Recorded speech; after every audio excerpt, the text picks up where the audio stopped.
Kale bana nsanyuse nnyo okubalaba tukwongera okubanga tulabagana era ndowooza kakati nyongedde okubategeera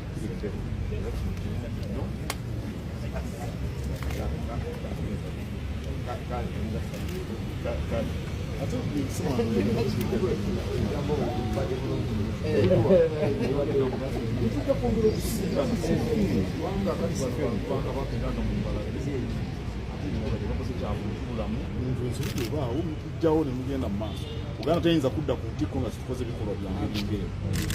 kale Katonda abakunze ate ono munnamateeka onobayanja kujja kutubangula nnyo byamateeka oliwo ekitoko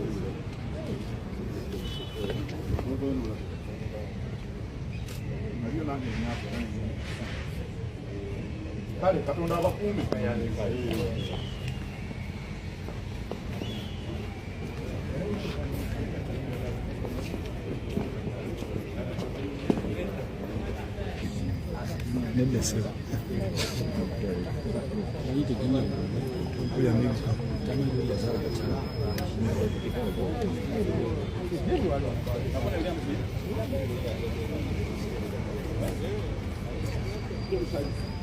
okuvaako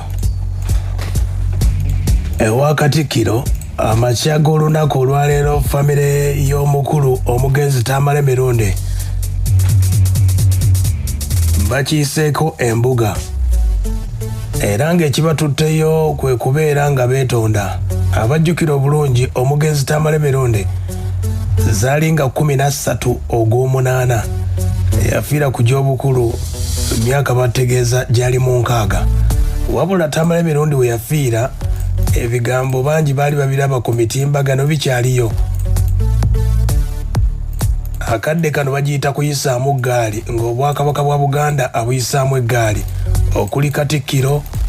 n'abalala bonna wabula olunaku olwaleero abafamire ya Tamale Mirunde abajjukira mu kusabira Tamale Mirunde abafamire baasaba era nga baagala nnyo okwetonda olw'ebyonna ebyaliwo munnaabwe embeera eyaliwo era bino babyogera mu kusabira Tamale Mirunde bayagamba bati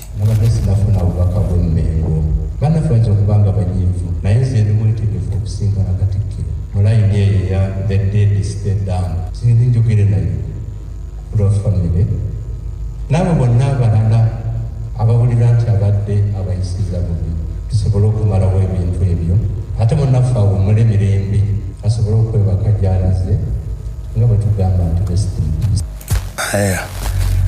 mu mbeera ey'okuwummula emirembe abooluganda Tamale Mirunde beetondedde obwakabaka bwa Buganda kati nno basisinkanye Katikkiro ku mbuga okumwetondera beetonze olw'ebyonna Tamale Mirunde bye yali ayogera ebitaali birungi byonna mu mbeera eyo. Katikkiro nno wasinzidde okuba ate nga abeebaza okuba ate nga bazze wano nno n'alabula bonna abakozesa obubi omutimbagano naddala abavubuka kubanga kyoteeka ku mutimbagano kisigalayo emyaka n'emyaka kati okwewala embeera yonna eyinza okuddirira Katikkiro asobodde okuba ate ng'asaba abavubuka n'omuntu yenna akozesa omutimbagano gukozese nti olunaku olw'enkya waliwo ekiyinza okuddirira ekiyinza okuswaza erinnya lyo famire yo mu mbeera eyo. Wano nno Katikkiro akkiriza okwetonda kwabwe n'ategeeza nti kino kiba kikolwa kya buntu bulamu ku lwa Kabaka wa Buganda, ku lwa Bwakabaka na bonna Katikkiro asobodde okuba ate ng'abasonyiye. Era n'asaba Katonda asonyiwe Tamale emirundi byonna ebyamusobako. Ababaddewo kubaddeko omukulu wa mirundi gwe bayita Sally John, waliwo Namwandu bamulekwa n'abalala basobodde okuba ate nga baddewo olw'ebyo byonna Tamale emirundi byasobola okuba ate ng'akola